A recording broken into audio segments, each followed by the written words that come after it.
back to another episode of Scandal Queens. It is me, EB, coming to you live exclusively from the floor of my living room because shit is just that heavy and that dramatic right now. It felt appropriate to literally come to you from the floor of my living room. We are back with an all new episode, and like it says on the tin, as always, today we are going to be talking about Sydney Sweeney, but I don't want to just go into this kind of like superficial, did she do a dog whistle thing, right? We're going to go into like the depth of it. What has she done to her career? What is the kind of outlook that she is looking at, right? Because there's still a lot of controversy that surrounds her. It's probably been going on a year since that American Eagle ad with all the eugenics dog whistles in it and all of that kind of stuff. But it goes way deeper than that, and there's a lingering stink that just doesn't seem to be going away. And what is that going to do to her career, and what has it done to the release of this new film that she's in, The Housemaid, which also starred Amanda Seyfried? But before we get into the blonde-haired, blue-eyed elephant in the room, just a little personal check-in. Shit is heavy in the world right now, right? It's really heavy. And we have to hold space for that. This podcast is obviously like entertainment. I do want to deconstruct celebrity, but it is also for entertainment. But we have to find the balance in that, and hopefully this does, I'm able to give you a chuckle, give you a little something to think about, maybe just make you go, yeah, I've been thinking about that too, with the limited distraction of pop culture, because we do need to balance the distractions with, you know, remaining vigilant, remaining organized, remaining active and informed. But yeah, I hope you can find the balance in that, and that can help you. It's been heavy for everybody, right? Like, I've been crying all week, been, you know, glued to the news, glued to what's going on. And I know so many of you listening to this will be as well. We're all thinking of, you know, not just Renee Good, but the multiple other, I mean, it'll be thousands at this point, right? Thousands of people, thousands of families who are actively being harmed, who are being terrorized, who are scared and uncertain, and just trying to figure out how to protect themselves, protect their neighbors, protect the people that they love. And I don't want anyone to think that I'm not thinking of those people right now. So I hope you all are as well, and doing what you need to do to find your footing in the chaos. All right, before we get into the marketing failure and continued problems and issues that shadow Sydney Sweeney and this kind of truly like downfall of her rise in her career, let's do a quick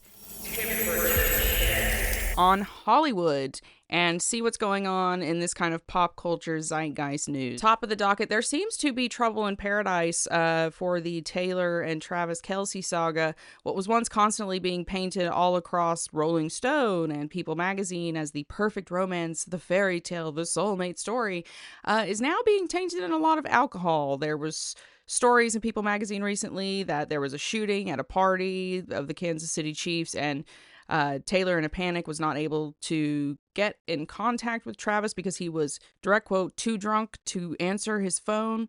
And we're also getting like videos in the Daily Mail of, you know, Taylor coming out drunk from these parties as well. So there seems to be a weird kind of like trouble in paradise almost narrative being set up.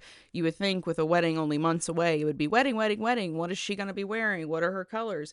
But no, it seems to be Travis Kelce's charity issues and some drinking problems. So what's gonna go on there? Are we being set up for a breakup?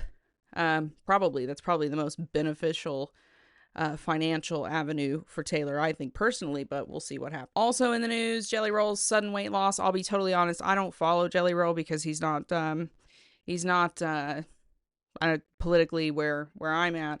But there's news about his weight loss. Now, it's being claimed that it's natural. I don't believe that in this day and age. I'll be totally honest. I'll be totally honest, because if that kind of weight had been important to a celebrity at any point after becoming a celebrity, they would have done that naturally, right? It's just I'm now personally going to question any dramatic weight loss now that we know how common and how accessible these weight loss drugs are and how encouraged they are as this kind of medically induced eating disorder. So Yeah, there's that. Next up in the news, the Alex Earl and Tom Brady PR ship, as they're calling it. Very, very strange. This is being splashed all over the news, along with some really other questionable alleged rumors about Alex Earl and some outbreaks going on in some certain billionaire infested islands.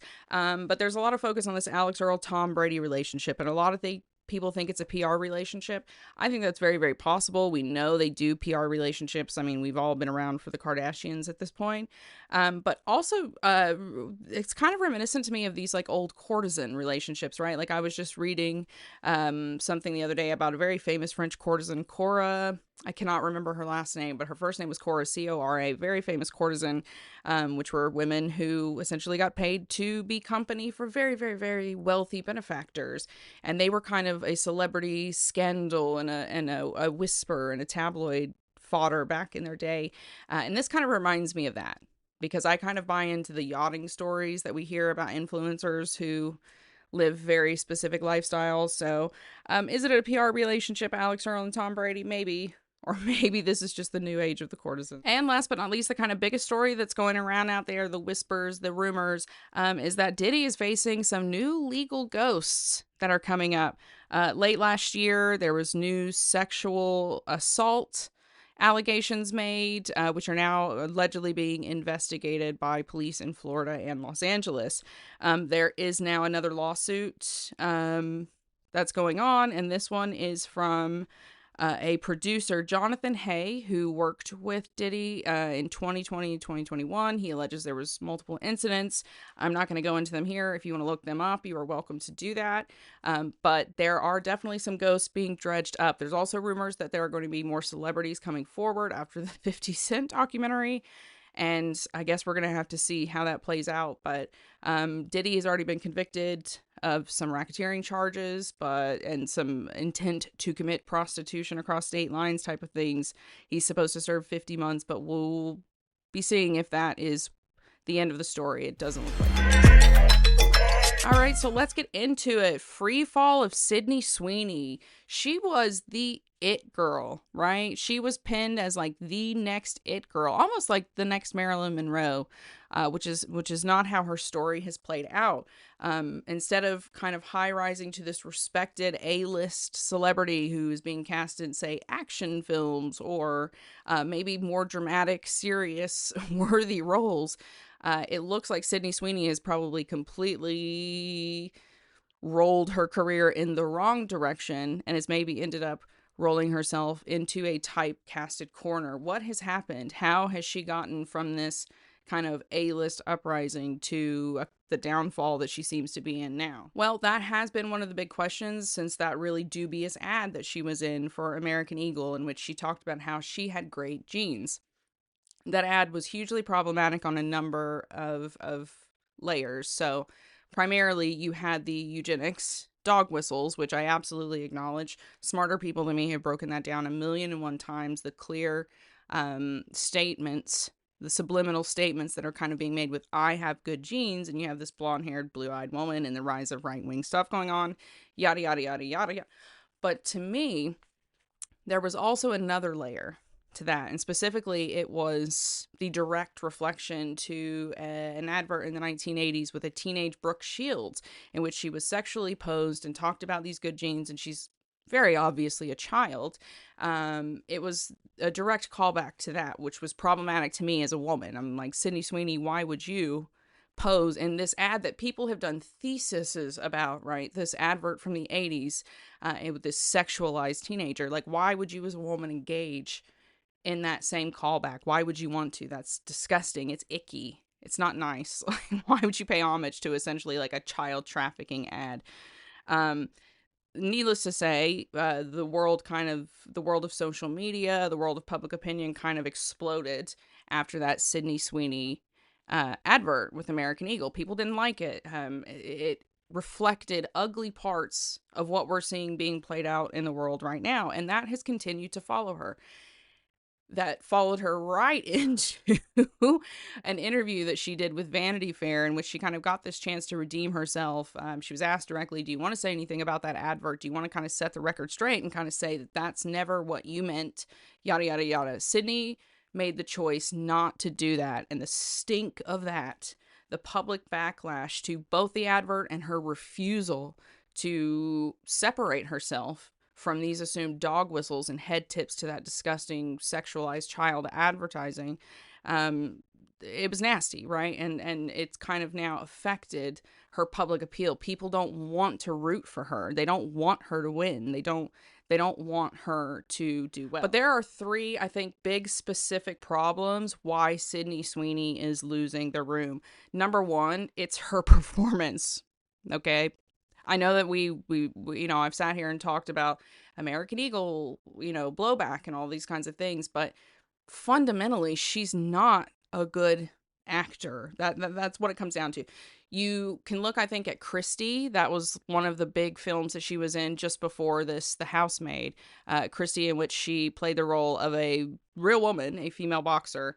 And even Sydney's fellow castmates came out and absolutely ripped her apart. The worst of it was Ruby Rose, I think, who went directly on Threads. She called Sydney Sweeney a cretin, said she ruined the movie, she ruined the story. It was just like a horrific representation of the community and what was supposed to be this really empowering story, this empowering narrative.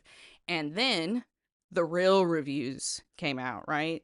The Guardian reviews came out. They called her completely flat, like she lacked screen presence, that it was a hollow performance. There was nothing to it. It was not memorable. It was not worthwhile. It was nothing. She got ripped apart. Fast forward to The Housemaid.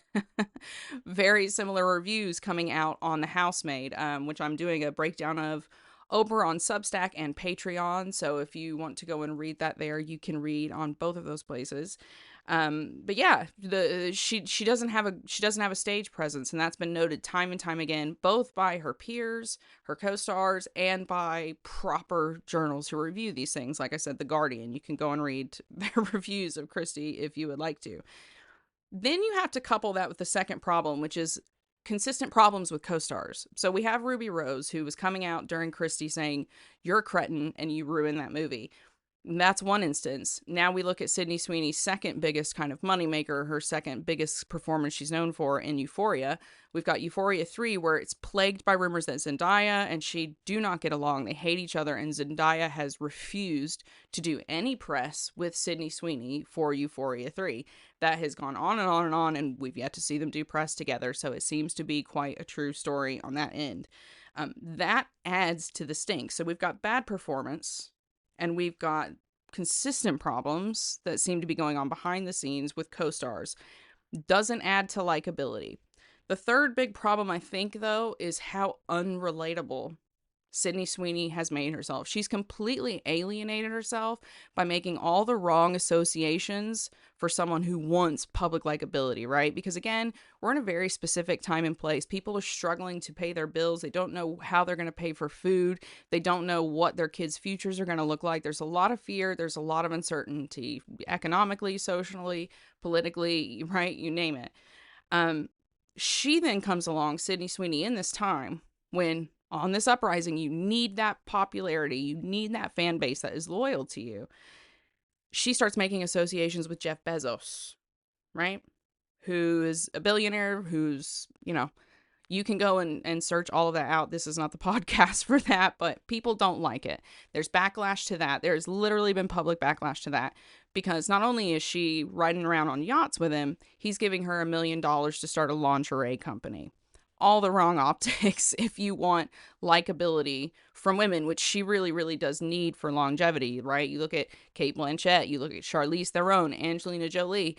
They have this like longevity and this serious, deep career, not because men think they're hot, but because women take them so seriously and love their movies, okay, and really invest in them and invested in long-term in their careers. Now, you got Sydney Sweeney getting lingerie money from Jeff Bezos. And then she's also making associations with Scooter Braun. Again, you can go and Google Scooter Braun and all the problematic issues with effing Scooter Braun, right? It is the wrong optics. And I think those are the three big layers. She's not good at what she does. She doesn't get along with the people that she works with. And she's completely unrelatable to normal people, right? who wants to root for that? So we get those three big reasons, but what is the nail in the coffin? What do I think has been like the turning point, which is now means Sydney Sweeney is never going to be the next Marilyn Monroe, or who remember, Marilyn Monroe wasn't just on a sidewalk holding her dress down. Marilyn Monroe was in River of No Return. Okay, you need to go watch River of No Return. Marilyn Monroe was a serious actor. She even broke her ankle, I think, filming that movie. Fantastic film, one of my favorite classic films. Sydney Sweeney has now made herself, she can't be this. She can't be Cate Blanchett. She can't even be Charlize Theron, who was, Charlize Theron was a bombshell when she came onto the scene as well. And then she pivoted into Monster and all these other incredible, serious, dramatic, deep films. Sydney Sweeney can't do that now. I think she has boxed herself in, and she's now on this kind of backslide of what she's going to be typecasted as, not only because of the fan opinions, that's a part of it for sure, but because of the choices that she's made. And I think we're seeing it now, this nail in the coffin. Now, of course, into that is that ad backlash. It is her refusal in that Vanity Fair interview to set the record straight, to kind of stand up for people, as it were, or to kind of present herself differently. I think that's the real rub of it. In that Vanity Fair interview, which is, that was it, right? People were still giving her the benefit of the doubt after the American Eagle advert, for sure. They're like, maybe she didn't know. She's just an actor reading some words. Maybe she didn't know. But when she went into that Vanity Fair interview, and she was asked point blank to separate herself from that, she had the chance to stand up and be this like intelligent, well-spoken woman with an answer that clearly separated her from all these nasty things she was being associated with. And instead of doing that, she essentially looked the camera in the eye. She was looking the interviewer in the eye, but she looked like straight into it and said, no, if I want to say something, I would. So she was basically saying, yeah, make all your assumptions about me. That's fine. Which it's one thing to do that when someone's calling you a slag, okay? That's been a thing with women from the end of time. You're a slag, you've done this, you've done that. It's one thing to look at accusations like that and go, yeah, think whatever you want to think. It's a completely different thing to say that in the face of, we think that you are a part of this huge system that is harming us, which is what Sydney decided to do, right? She decided to align herself with a very distinct and harmful body of things, which you absolutely take the opportunity to separate yourself from that every instance that you can, whether people choose to believe that or not. Okay, that's her first big mistake. That Vanity Fair thing, that was it. Like, whatever public popularity she had, that was kind of the end of it. Not only was she turning people against her with that, but she made it like uncool to like her, because who wants to even be like associated with someone that coarse? So it just didn't help her. It helped her on no front. But what I really think we've seen the proof there with this like pivot where she is going to be boxed in or out, as it were, from like deeper, more serious roles, is how this marketing / counter marketing has broken down with the Housemaid. This Housemaid marketing started with a little bit of Sydney Sweeney and then very quickly shifted to basically all Amanda Seyfried. There was a couple of joint interviews between them, but by and large, it's been Amanda. She's this sensible, wonderful, intelligent, outspoken, talented person. She's the serious woman in the room, as it were. And even the marketing for the film has really been focused on Amanda and her female rage and that storyline versus whatever the heck is going on with Sydney Sweeney. That's been kind of reflected in the reviews of the film. It's done well, right? Not as well as Sinners or something like that, but it's done okay enough. But that is because it's been so focused on Amanda. That is proof right there that studios are like, yeah, we can't have you as the lead. You can't carry the weight of the lead because of where we are in the world. You've made all the wrong choices. You've boxed yourself in. This is what people want to see, which is Amanda and that story, that empowerment of female rage. That's what people are looking for. And Sydney, sorry, honey, you boxed yourself in as the booby girl. So now you have to play booby girl. Where is the confirmation in that? Well, it's in the scenes that are now leaking out, like, and being broken down on blogs in Euphoria 3, right? Where Sydney Sweeney is apparently playing an OnlyFans model, right? That's what she has now boxed herself into. She's getting lingerie money from Jeff Bezos. She refuses to separate herself from these kinds of things that are being assumed about her. She is getting typecasted into these lower roles, being essentially proven by studios like you can't carry the weight of even the lead marketing. Like if you go and look at the Vogue marketing that was done for The Housemaid, you think it was the two of them? No, it was Amanda. It was like a whole spread about Amanda and her story in the movie. They didn't really want Sydney Sweeney within 10 feet of the marketing of this because of this, again, that stink attached to her. Interesting. I've got this broken down. Again, you can go to patreon.com/Nooska, or you can go to my Substack, which you can find my link on my Instagram and my TikTok, for a deeper breakdown on this. But the studio had internal data about this. They know for a fact that Sydney Sweeney only appeals to men. She's got very few female followers at this point, and then the men don't show up for what is called domestic thrillers. Those are movies that women go to. So if they were going to make this movie a hit, they needed women to go to it. And having Sydney's face all over this, as again, what she's boxed herself in as this quote unquote booby girl, that was not going to sell. They needed women to be focused on Amanda and female rage and all of this kind of stuff if they were going to get anyone out to the box office. So that's what they've had to do. And if a major production does that to you when you're still at this vulnerable point in her career, like she's still on a rise. She's not Meryl Streep. You know what I mean? Like she has not in any way proven herself to be any kind of lasting thing. Like at this point, has she even done as much as Rose McGowan did? I don't think she has.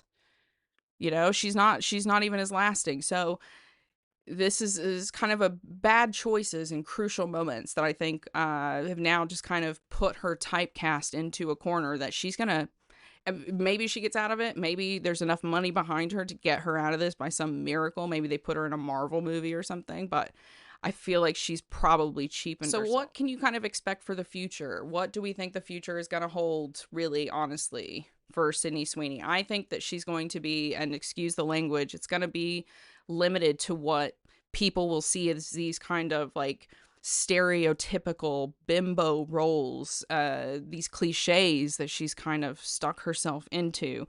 And that's all down to bad choices. And yeah, a lot of that is going to be sexism, but a lot of that is her own choices. It's the choices that she's made, the people she's decided that she's going to align herself with, like how she's going to present herself as a woman. She's not trying to be a strong, independent, this is what I think woman. She is allowed PR people to direct her into shifting sands.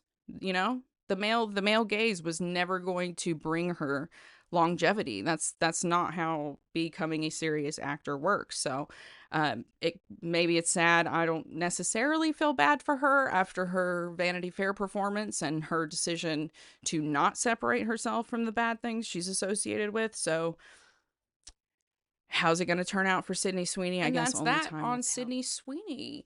If you would like more of a breakdown, you can find a full marketing breakdown and audit of the Housemaid marketing and how they focused on Amanda and why they chose to do that.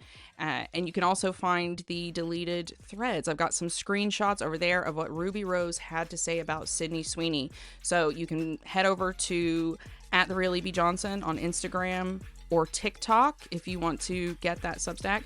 You can also find me on Instagram @Scandal Queens Podcast. We've got some nice little juicy goodies over there and a little poll for you guys to take part in. So follow us on Instagram or get more from me @TheRealEBJohnson on TikTok. I want to hear from you guys. What side are you on? Are you rooting for Sydney Sweeney? Are you rooting for Zendaya? Do you believe the rumors? Do you think that Sydney has boxed herself into a corner? Want to know what you're thinking. So make sure you let me know. And until next week, stay scandalous, queens. I'll see you in the comments. Bye-bye.